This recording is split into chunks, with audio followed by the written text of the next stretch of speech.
everyone, and welcome to the very first edition of Kick It to Scoops, second edition of Kick It to Scoops. Hello everyone, and welcome to a very special edition of Kick It to Scoops. I'm your host, Cooper Gretsch. Cooper Gretsch here. I'm your host, Cooper Gretsch. It's a very loaded show for you guys today. Second game. Not good enough. My team of the week. Tell me a bit about yourself. Just fill me in quickly. Good, yeah. No worries, thanks for having us, Cooper. Appreciate it. Best time with 4 goals and over 28 disposals.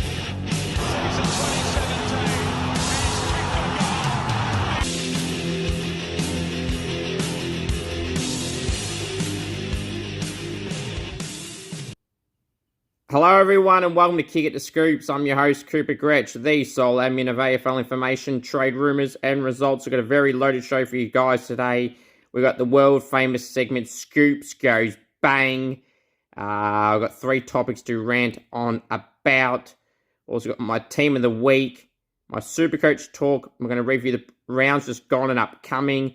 No Scoops medal votes still, as I said. Between round 23 and week 1 of the finals, I'll have a Scoops medal extravaganza show.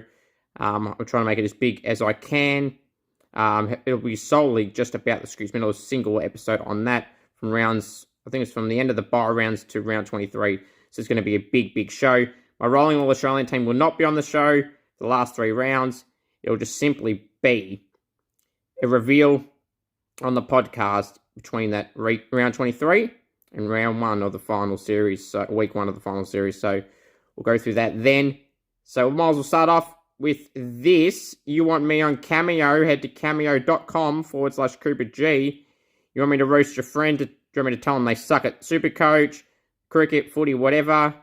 You want me to congratulate someone on something though? Anything at all. As long as it's appropriate, I will fulfill your request. Cameo.com/Cooper G. I love doing cameos and I'd love to keep doing some more for you guys. Been doing it for over a year and I love doing them. Also, merch. New t-shirts designs. Lift Your Game t-shirts. We had a few bought instantly when the t-shirt was out last Tuesday night. Still plenty available. They'll be there for a while. But go and get yours today ASAP before they run out of stock. Now, also there's other t-shirts there as well. You can get the Acknowledge Me t-shirts. Scoop Goes Bang, You're a Block t-shirt. The Kick It Scoops, the original t-shirt. There's a few hats remaining. I think it's under 5. I think it might be 3 exactly off the top of my head. Same with stickers. So, just today. Face masks, there's a handful of them as well. There's only a dozen or so left of them. Go and get yours today. And the stubby holders are still there. Now, before I start off with that world famous segment, I've got a few things to point out. Just reported through afl.com.au that the AFL trade period and draft dates have been revealed. The AFL trade period, or the free agency period window, will begin on Friday, September 30. We'll go through all the way till Friday, October 7.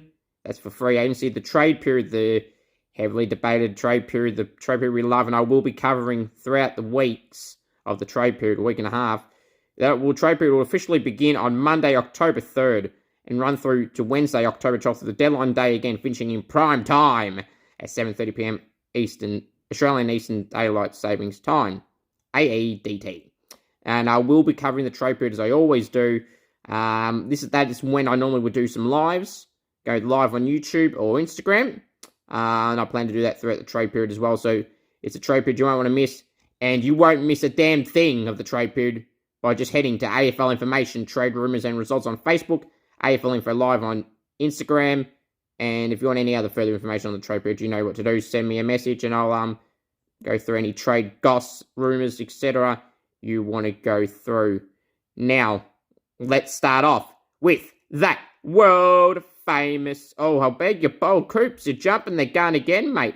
The draft... I said the trade period dates. Now, from Cal Toomey on afl.com.au. See, I've credited you, Cal. Maybe you should have done it for me with Luke Bruce trade last year, rumoured. Anyway, Cal's writing on Twitter that this year's NAB AFL draft we held over 2 nights again, with the first night being on Monday, November 28th, and the second day will be on Tuesday, November 29th. So the 28th and 29th of November. The rookie draft and preseason drafts to follow on Wednesday, November 30. Now we can start off with the world famous segment, Scoops Goes Bang! Three things to bang on about. Maybe four, if I got time. Oh, the volcano. Kane Cornes is in the limelight yet again. This time for something pretty poor. Kano. Talking about Josh Bruce, the ex-Sainer. Still was a favourite of mine. Now, he says, and I quote, before the game against Geelong on Saturday night, he says, and I quote, on SEN, I was surprised Western Bulldogs stayed with Josh Bruce in the senior team. He doesn't look like it. Kane, he's come back off an ACL injury, played a few VFL games, had a hamstring tightness, missed a game or two in the VFL, went back to the VFL. Sorry, he played one VFL game, had some hamstring soreness, tightness, strain, whatever, missed a week or two, came back, played 2 weeks in the VFL. Yeah, he's 2 weeks back, had been scrappy. First game against the Saints, coincidentally, he came back. Anyway, he had 3 possessions, and he was held well by Cal Wilkie. Week prior, he had 2 possessions. Yeah, not great. But who are you going to play? You got Shaki. At the time, Jamara. No. And Sam Darcy. When they're needing to win the games, they need their best forward line. And Josh Bruce is a part of that. And he went again, Kane, on the Sunday Footy Show and had to go with Josh Bruce and saying his form was before again against Geelong. I'm sorry, Kane. I didn't know 11 possessions for a key forward was pretty bad against Geelong, who's ranked number 1 on the ladder so far. What's so wrong about that, Kane? Seriously. There's plenty of other players you could be worrying about, and you're worrying about Josh Bruce? Seriously, Kane. Lift your game. He says some good things, and then he says some stupid things, Kane. Kane, you can still come on the podcast. You said you would. So how about you deliver on that response, Kano? Come on, lift your game, mate. Now, the next thing I'm going to bang on about is Dylan Shield critics. Now, a bomber. Now, people go, oh, Cooper, you haters. Wow, if you're about to listen to this, you may not say that anymore. Now, Dylan Shield critics. The Dylan Shield has been called a lot of things by a lot of media. It's been called soft and weak and everything like that. Now, against North Melbourne yesterday, they got dominated in centre clearances. In the first half, it was 11-2 in favour of North, despite winning the game yesterday. Wow, to the Dylan Shield critics who call him soft, Dylan Shield, this is during the game yesterday, despite him not playing with hamstring soreness, Dylan Shield is ranked number 1 in the AFL this season for centre bounce clearances. So, you can't tell me that he's soft. They didn't seem with Luke Parker. Was he soft maybe then? Or maybe. But in general, you can't be soft and be number 1 in the AFL for centre clearances. I seen this stat yesterday and I just thought, got to give Dylan Shield the credit he deserves because all the shit he copped for being weak and soft and everything. You can't be soft if you're ranked number 1 in the AFL for centre bounce clearances, which means he's in and under getting the ball. Or he's a handball receiver, it doesn't matter. He's still in there, getting the job done. So to these critics, what comeback have you got for that?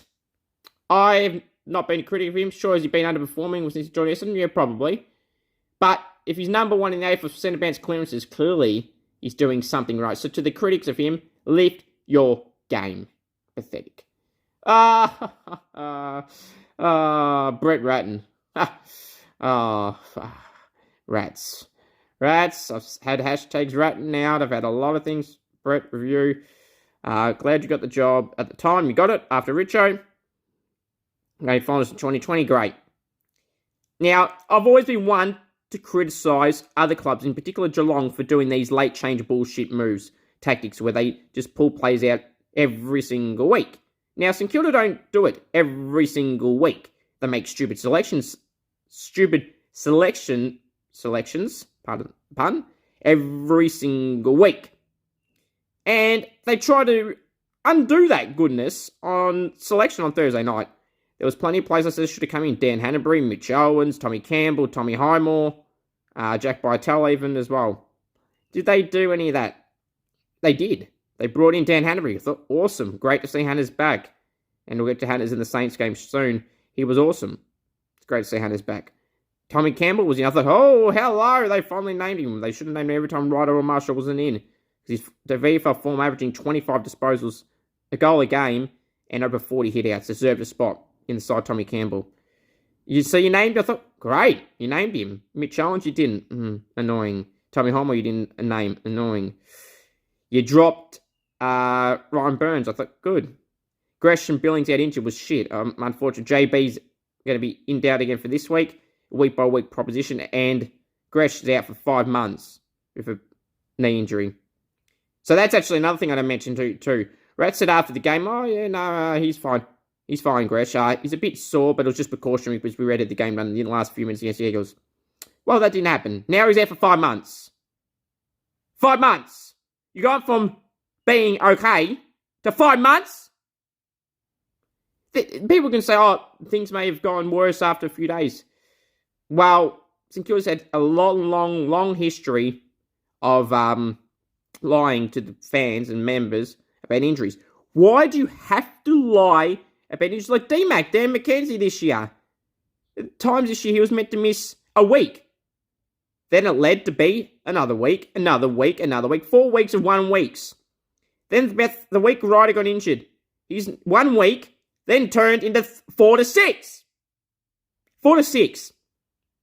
Then he was 3 to 4 at the start of last week.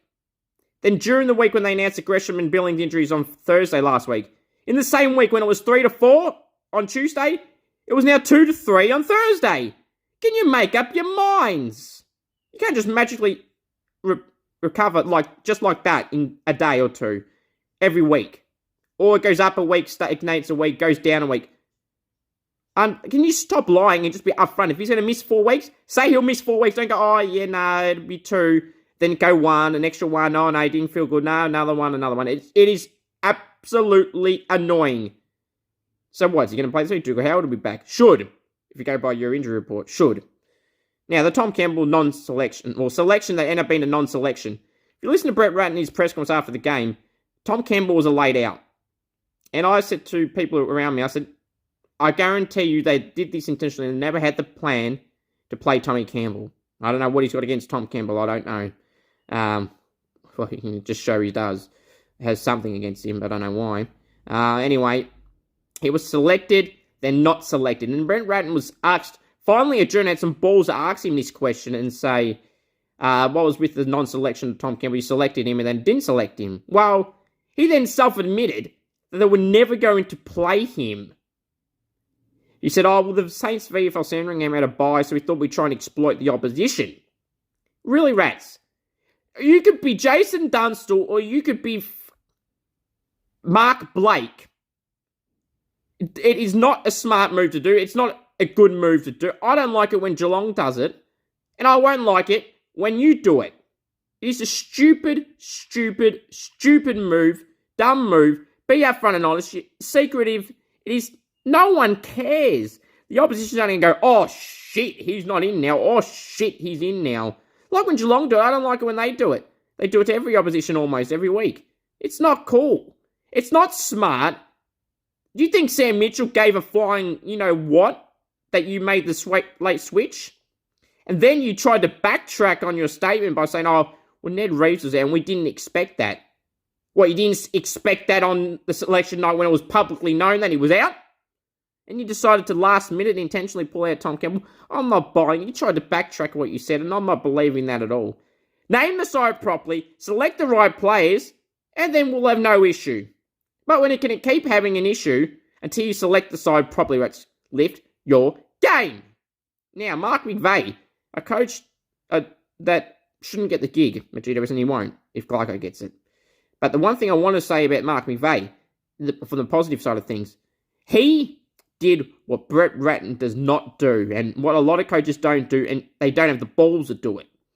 Mark McVeigh, after they got smashed by the Swans, which we'll get to later, Mark McVeigh, signalled out pretty much the entire squad. Well, he named 8 players that did well.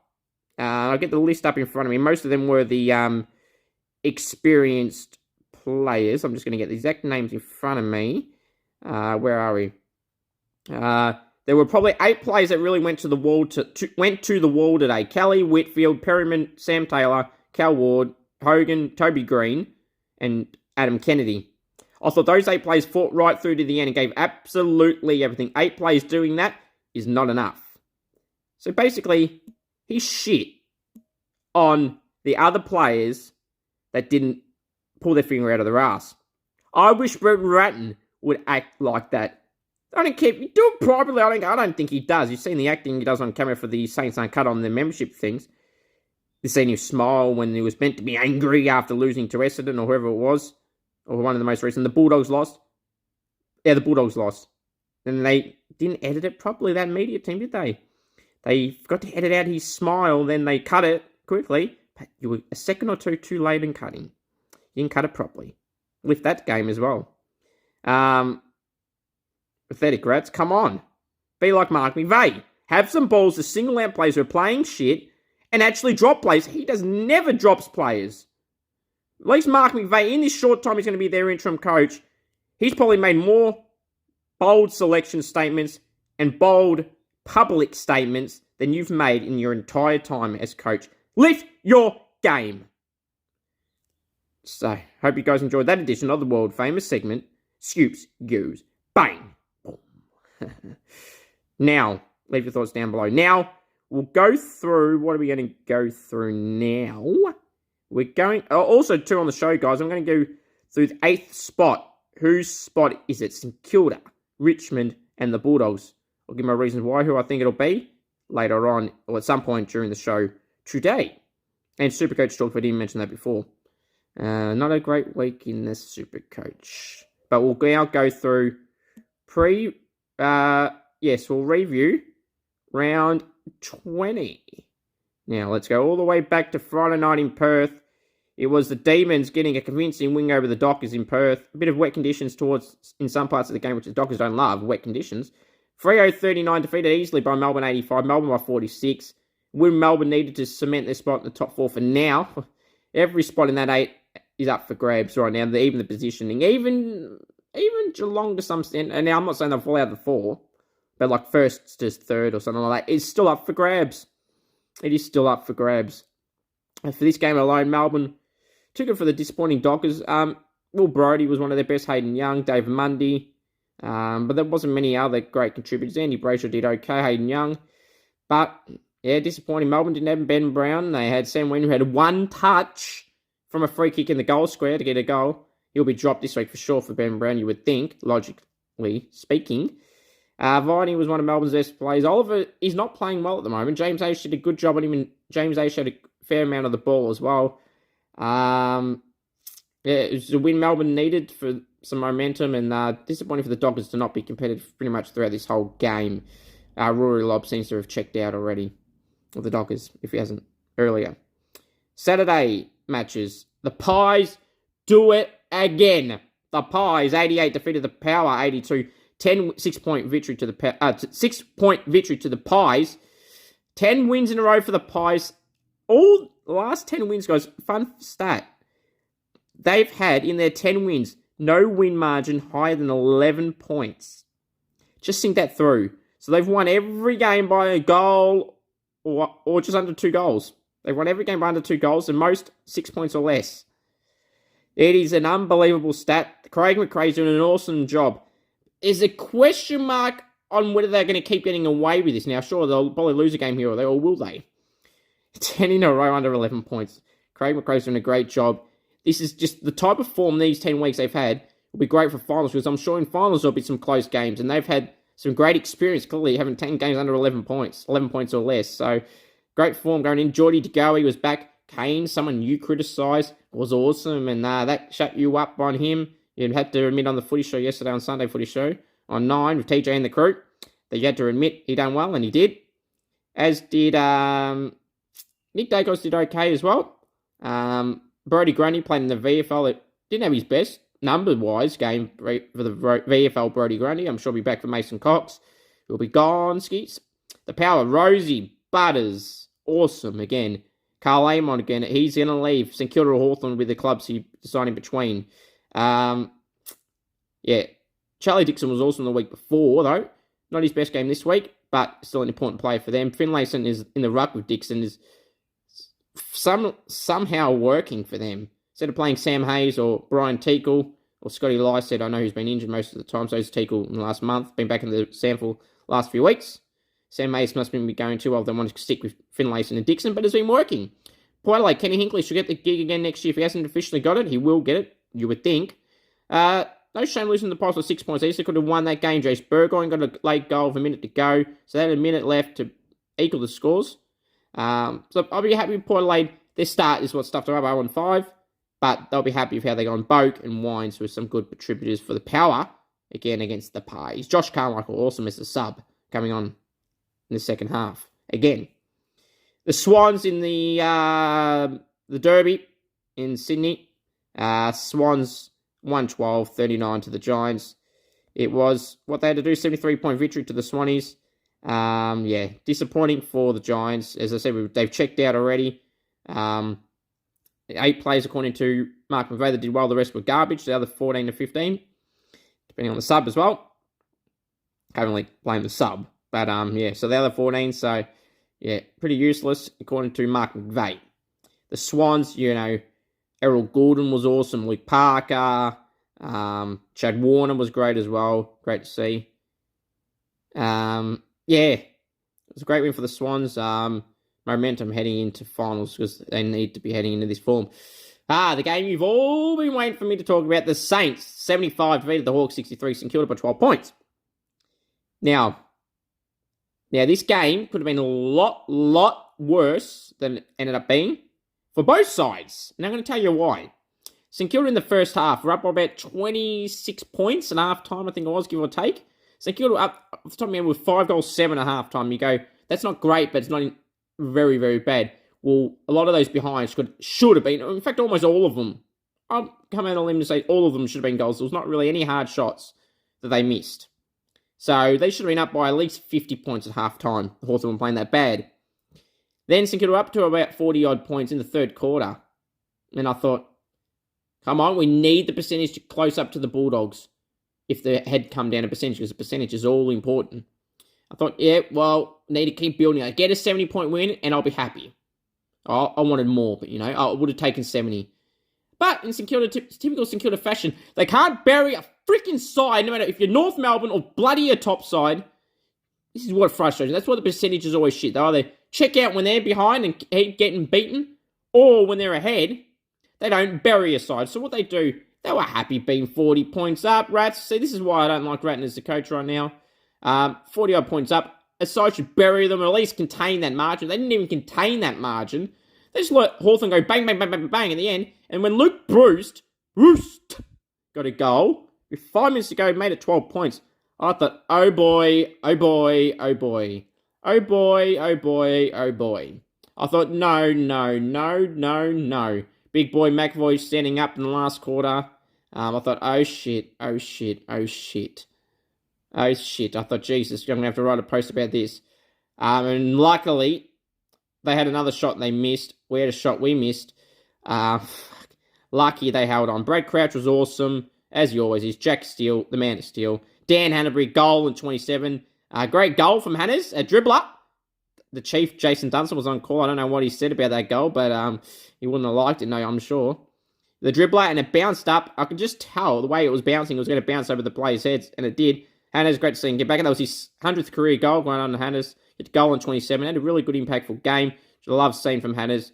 A lot of critics of Dan Hanbury, and yeah, sure, he's been injured a lot, but when he's played, he's shown how important and bloody good he still is. Not injured, Hannah's is still awesome. Now, people can go, oh, he's on this big money. He took a pay cut 2 years ago, you fools. So he's not technically on 700, 800 when you average it out. It might be only 600, 550-ish.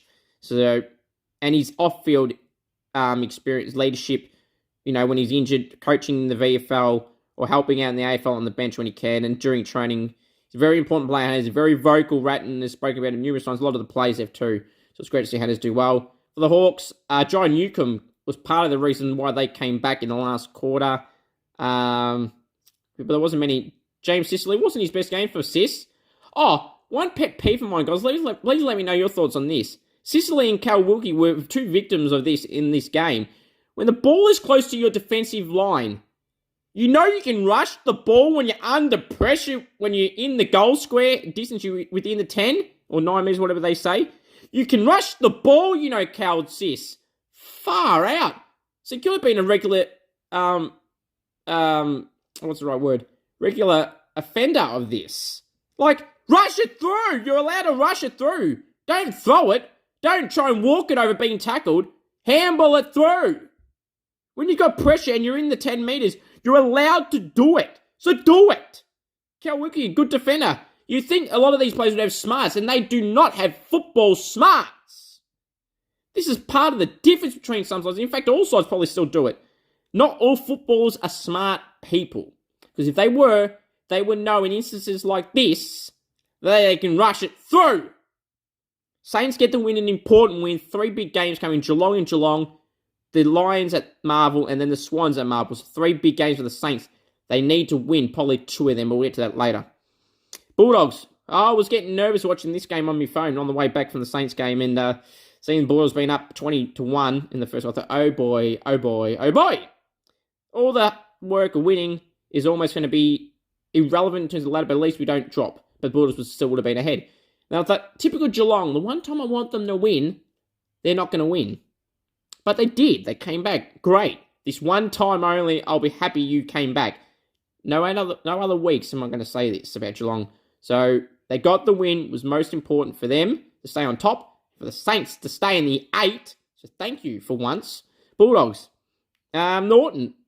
Kane, you want to talk about people not in form? Look at Aaron Norton's not in form at all. Jack McRae, for his best, has dropped off the last 3 weeks or so for his standards.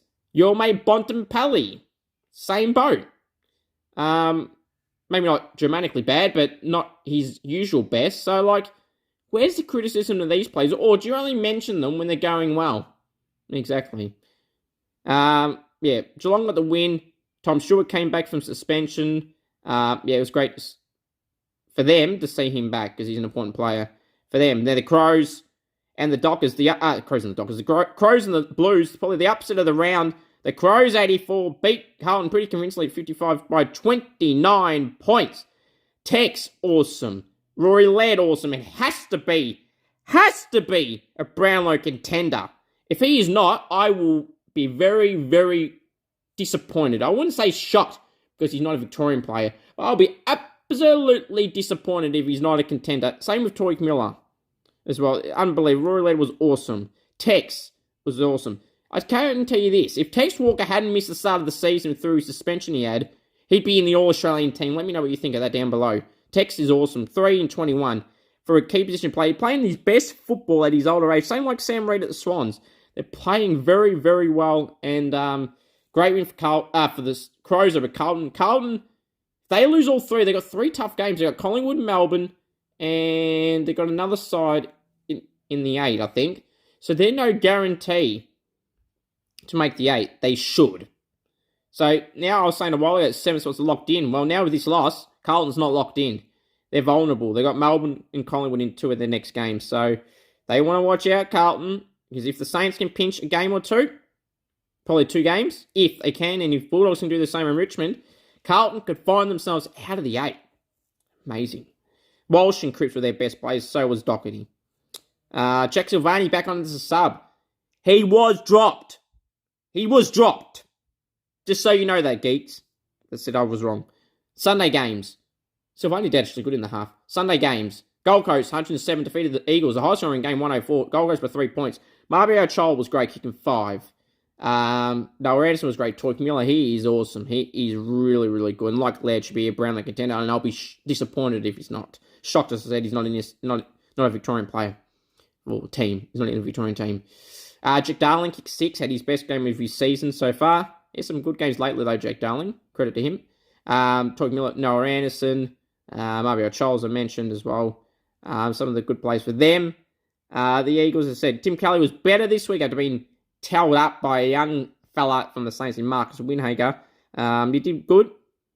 This game, 28 possessions. They came back. The Eagles, credit to them. They're down by 5 goals at halftime. Credit to them to stay in. Credit to the Gold Coast for getting, after looking like they were going to lose the lead, to regain the lead. Or regain the lead, so they never lost the lead, but to keep the lead. good to see the Suns, and hopefully they'll win another couple of games. They should win 2 of their next 3, so they should end up with 11 wins. The Tigers and Brisbane. Oh boy. Oh boy. Oh boy. Oh boy. 2 results going the Saints' way last night. Then Brisbane up by 6 to 7 goals at one point during the second quarter and halftime. 5 goals at halftime, I think it was. And then, oh boy. Oh boy. Oh boy. Boy, oh boy. Well, they stuffed it up. Stuffed it up. FaZe was pissed off and rightfully so. Mitch Robinson. How he gets the game, I will not know. He's been dropped multiple times, and so he should. His VFL form was okay. If he is named again this week, I'm going to be shocked. Not only did he cost them the game, he hasn't been playing well either. Time for Robbo to go and go worry more about his vlogs. Harsh truth. He can start doing vlogs for VFL games because he shouldn't be doing any more AFL vlogs. Now, Richmond, Noah Cumberland was awesome. He kicked 5. Noah Cumberland, or 4. He's been playing really well since he came on as the sub against the Gold Coast. He's probably been Richmond's most consistent player the last 3 weeks since he's come in for his debut, if you want to call it a debut. I think it was a sub one game he didn't come on at all, and the Gold Coast one he came on. Technically, his first real game. So Noel Cumberland, credit to him. One of the young players of Richmond that they actually have, and that's doing all right. Shai Bolton kicked 2 goals, 5, was pretty important for them. He could have been easily kicked more than 5. 2 goals, 5. Like Max King kicked 2 goals, 5. So they both got the yips in front of goal. Max King's first for behinds in this competition this season. Shai Bolton is second. So just imagine they kick straight, those two. Max King. Oh, like Max King, but his goal kicking does give me the shits. And Shai Bolton would be the same for Richmond fans. Brisbane, Lockie Neal was great. Eric Goodwood was good. Danaher early was good. And McCluggage, and Kadeen Coleman, but Daniel Rich was out, I know. You got Barras. You got Andrews and Adams down back. Danaher, Hipwood, McStay, and Darcy Foreman. He got subbed on for Zach Bailey. People can criticise Chris Fagan for that and going, oh, why'd you put Darcy Ford a ruck forward? Well, I mean, when he was playing, he was good. Hipwood came back, which is why he went out. Only reason why. He deserved a spot in the 23. It was just unlucky that Zach Bailey was a small and that was the one that was subbed off. I mean, who's to say if it wasn't a Darcy Gardner or Marcus Adams, you could have had Hipwood or McStay push back and Darcy Fort could go forward. But with McInerney got in the ruck, Darcy Fort was playing well in the ruck actually with McInerney at one point when they were both in together. So, and like Chris Wayne didn't want to explain it. He says maybe it was the wrong call in the conditions and stuff. But I had nothing wrong with that. This media trying to get another story out of the Brisbane Lions and trying to bring up the hoodoo.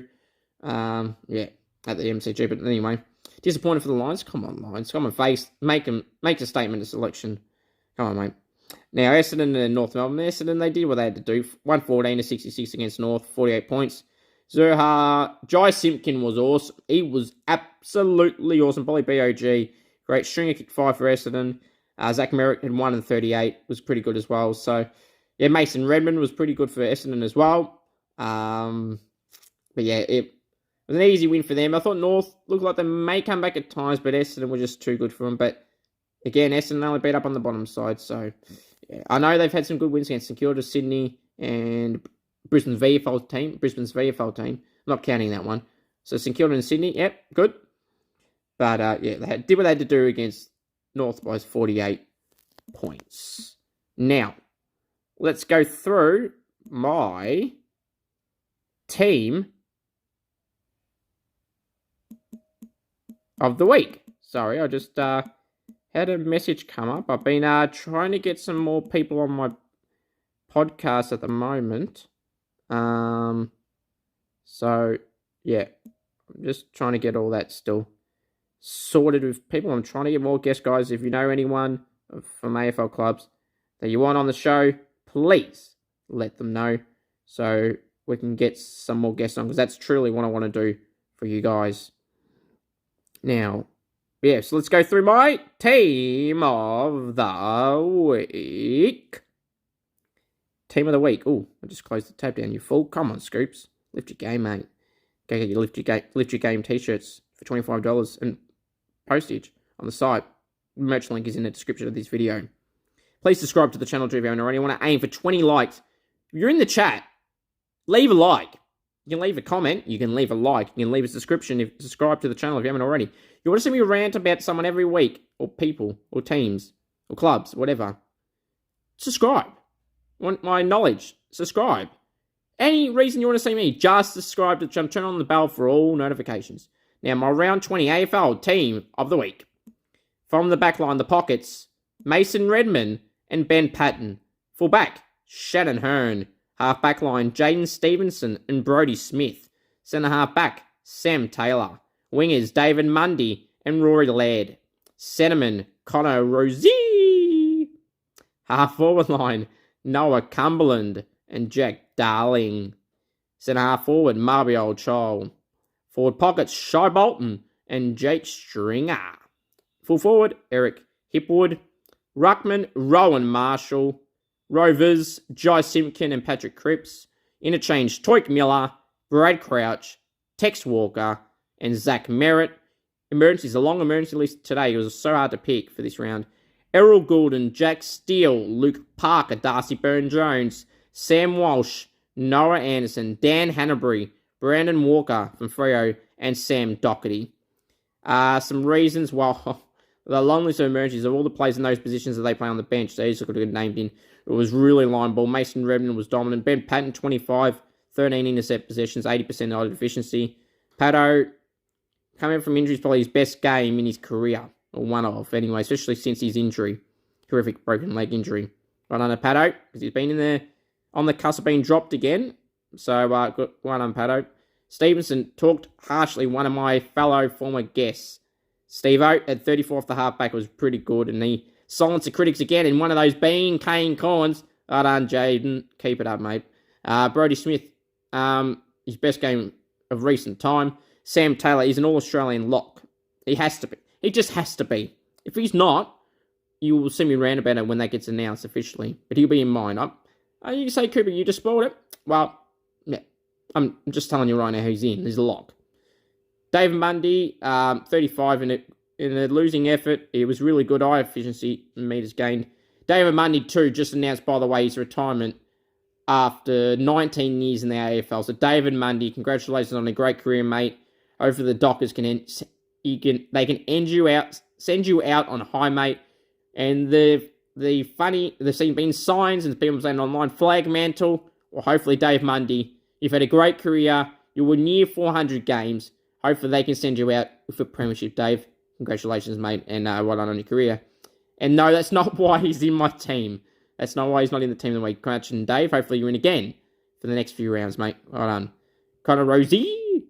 Why am I saying I love that? Because I can. Connor Rozee is awesome. Kane Cornes' favourite player. You watch Kane get him in the squad, guarantee, and he probably deserves to. One of your names in the final team, he could be. Rory Laird, don't have to justify that. He's a Brownlee contender. Noel Cumberland kicked 5 early. Darling 6, Chol 5. Bolton 2 goals 5. Had 23 odd possessions. Hipwood kicked 4. It was important. 4 goals 3. Could easily kick 7. Stringer kicked 5. That was also obvious. Rowan Marshall had 30 possessions and 30 hits as a ruck. Obvious choice. All these selections are just self-explanatory. Brad Crouch had 11 clearances, 11 tackles, 31 possessions, decent efficiency. Awesome. Tex Walker kicked 3 and 21 was awesome. Goulden kicked 2 and 32 could have been. He still had 31 at 81% efficiency. Parker had 34 possessions, couple of scoring shots. Darcy Byrne-Jones had 30 for the emergency. Sam Walsh had 40. Now, people are going to say to me, how do you not have a guy who had 40? It's not because they lost, because I've always said, it doesn't matter if they win or lose, it's how the individual goes, and I'll stand by that forever. His efficiency wasn't great. And normally that still wouldn't matter, you'd still put him in. I just really wanted to have Toik and Brad Crouch in. They just deserved a spot. They did. They put in great effort, and there were reasons why the Saints won. I just had to have them in. Sam Walsh was good too. Noah Anderson was awesome for the Suns, but couldn't fit him in. Same with Hanbury.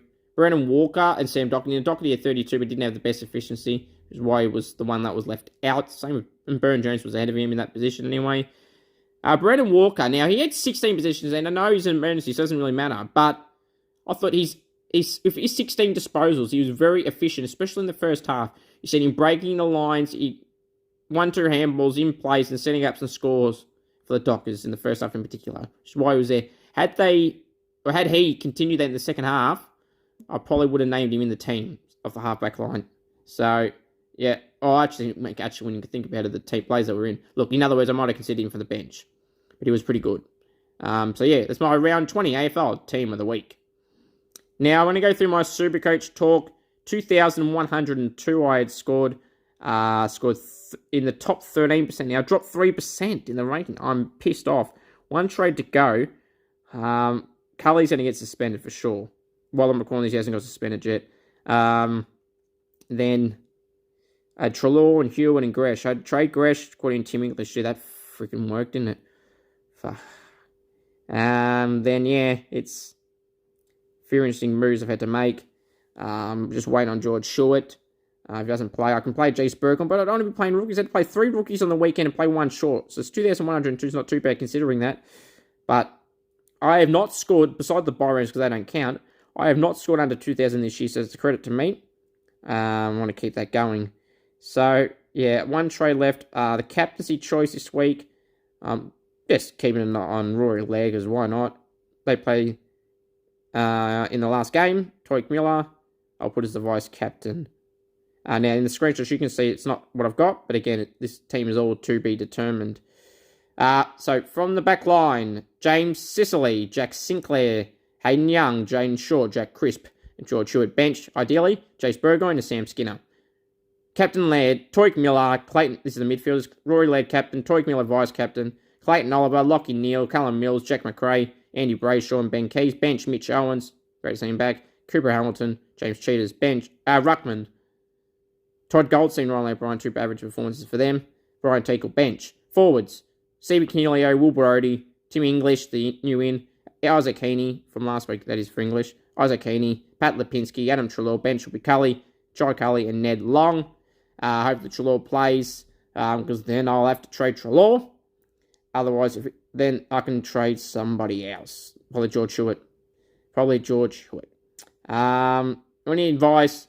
If you're someone that's ranked in the top 1% and you're in the top maybe 150, 20 in Supercoach, you want some advice on what moves you may or may not want to do, or just to win your leagues, please send it down below, or email me aflinfolive@gmail.com, or Instagram aflinfolive, or Facebook AFL Information, trade rumours and results. Now, let's go through my ladder predictions. Now, 8th spot, I think I did a ladder predictor, actually. I was talking to some people. So I had, okay, this is what I had. I tipped St Kilda beating Brisbane and Sydney, losing to Geelong. Now again, before this is not my tips. Before I just confirm, these are not my predictions I want to happen. This is what I think will happen. So I would have St Kilda beating Brisbane and Sydney, not beating Geelong. I would have the Bulldogs beating Hawthorn and GWS, but not beating Freo this week. For Richmond, I'd have them beating Port Adelaide. Hang on. No. Hang on, now I'm confusing myself here. No. Okay, I had Richmond losing to Port and beating Essendon and whoever the other team they play. And, okay, I've just written that down wrong, my apologies. Richmond losing to Port, but beating Essendon and their other opponent. And Carlton losing all 3, because I said they got Collingwood, Melbourne, and some other top sides. So, if that happens, that has Carlton out of the 8, St Kilda in the 8, and also has Richmond in the 8. So, it's going to be a real interesting one to see how things transpire. Now, let's go through my previewing round 21. Leave me know your thoughts down below, on who you think makes the 7th and 8th spot, who gets it. Okay, more likely then is it Carlton, St Kilda stay? Does Richmond or Bulldogs come in? Port and Gold Coast are done, unfortunately, for those 2 sides. They're going to preview round 21. 3 rounds to go. 3 important rounds for those sides in particular, and the sides all in the 8. Essentially, the top 10 teams are still all in the mix for the 8 spots. All the way on Friday night at the MCG, 7:50 Victorian time, Melbourne hosting the Pies. Can the Pies win 11 in a row? I think they can. It'll probably be another close game. I'm going for the Pies. Craig McRae's doing an awesome job. Saturday, Hawthorn v Gold Coast in UTAS Stadium in Tassie, 1:45 Victorian time. I'm going for the Suns to go back-to-back victories. GWS hosting Essendon at Giant Stadium, 2:10 Vic time. GWS and Essendon, I'm going to tip Essendon in this one. Twilight game now, the three most important games of the round for the ladder. Western Bulldogs v Fremantle at Marvel Stadium, 4:35 Victorian time. I'm going to tip the Dockers to give the Bulldogs the old heave-ho. Come on, Freo, Justin Lomie, Andy Brayshaw, Caleb Sarong, Alex Pearce, Hayden Young. Come on, boys, give me the win. St Kilda and Geelong, 7:25 Victorian time at GMHBA. So Geelong hosting the Saints. You know I'm tipping St Kilda. Hopefully you can get the win. It'll be a hard game, but hopefully we can beat Geelong. And it'll be the first time in a very, very long time beating in Geelong. And nothing better to beat Geelong. Nothing to beat Geelong again twice in a season. So hopefully we can get that done. Port Adelaide v Richmond in Adelaide, 7:40 Victorian time. Port v Richmond. I'm going to the Power in a close one. This will be a really interesting game to watch at 7:40 Vic time Saturday night. Sunday games. North Melbourne hosting Sydney at Marvel, 1:10 Vic time. Sydney will win easily. Brisbane v Carlton, 3:20 Vic time at the Gabba. I'm going for Brisbane, which again, danger game for Carlton. This could be the third game. Brisbane, Melbourne and Collingwood, they got. That's the three sides.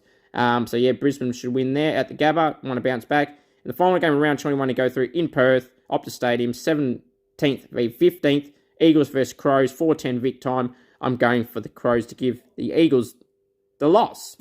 Or to make West Coast get the loss. I butchered that. I was going to say old heave-ho, and that's the Dockers. Scoops, come on, mate. Now, guys, my final thoughts are simply this. You want me on Cameo, head to cameo.com/CooperG. You want me to roast a friend, wish someone happy birthday, anything at all, please send it through cameo.com/CooperG merch. There's all the merch on there. Now, guys, what did you think? I know it's a bit late now, and I should have said this at the start, but what do you think of the new intro I got? Should I keep it? Should I go back to the beach one? What do you guys think? This intro was made by a fan. He doesn't want to be named.